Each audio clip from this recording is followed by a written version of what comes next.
Welcome back, Summoners. I am Blackjackx here with EGN, and of course we have just finished the best of 5.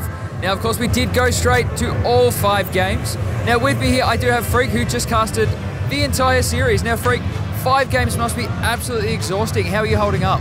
I'm holding up pretty well, actually. It's just been a whole bunch of fun. Like, the games and the audience, they always just provide so much extra energy that it's actually, I feel like, really easy to keep up with the games. I'm never, like, exhausted while casting, like, ever. The games always carry. Like, I might have not slept very well last night, I might be sick, my voice might be hoarse, whatever, but I'm always going to give the games my all because they're always worth it and they always come with an extra.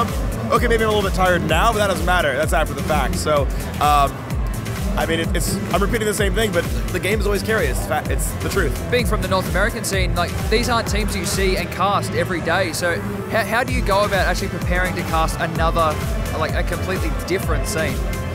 So first of all, of course, huge shout out to all the other casters who were here because they helped me out a lot. So Atlas, Spawn, Pastry Time, thank you very much for helping me, talking to me, helping me with the storylines. Because yeah, I can't really possibly like know everything that happened over the last year in this scene when I was at Worlds a week and a half ago. You know, that's not a realistic amount of preparation that I can do. Thankfully, I did watch all the VODs from the rounds leading up to this one. I was actually very thankful that I casted the last leg of this tournament. It helped me immensely because I got to watch these teams play. I got to see the new roster addition, see how they did. I was like, okay, cool. I have a pretty good grasp of who these players are, how they play, what kind of stuff they do. So a mix of that and game knowledge and the co-casters felt like I had enough story to go off of that I could start casting the games. And then once you're in the middle of the series, then it's really easy. Once you've cast game 1, you need so much less outside information because then it all just relates back to, well, what happened last time? What happened last time? What happened last time? And you can just keep moving forward from there. So that was actually incredibly helpful as well. Then I got to cast the best of 3, watch the other one as well, and then move on to the finals. So, you know, a fair bit of effort, but, you know, again, I had a lot of help. What do you think of our scene compared to the NA in terms of the play styles? Sure. Play style wise, it's interesting because it seems like all these teams are very focused on a lot of early aggression.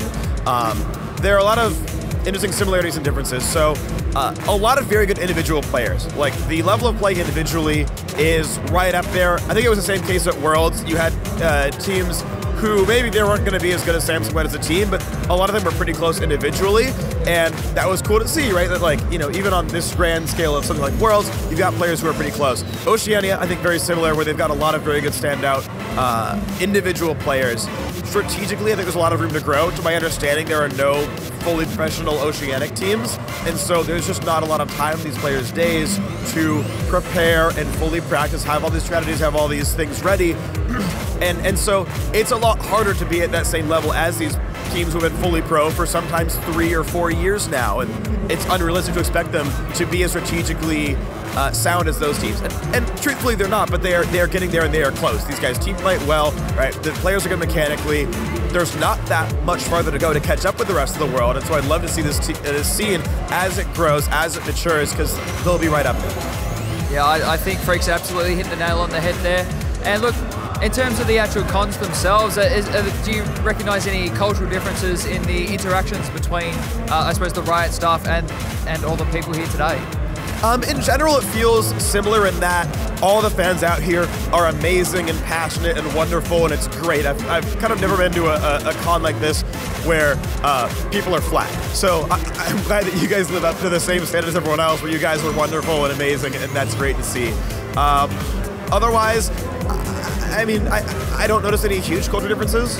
You guys have a fun accent. It's cool. I try to emulate it. I'm bad at it. You guys have fun slang as well. That's fun.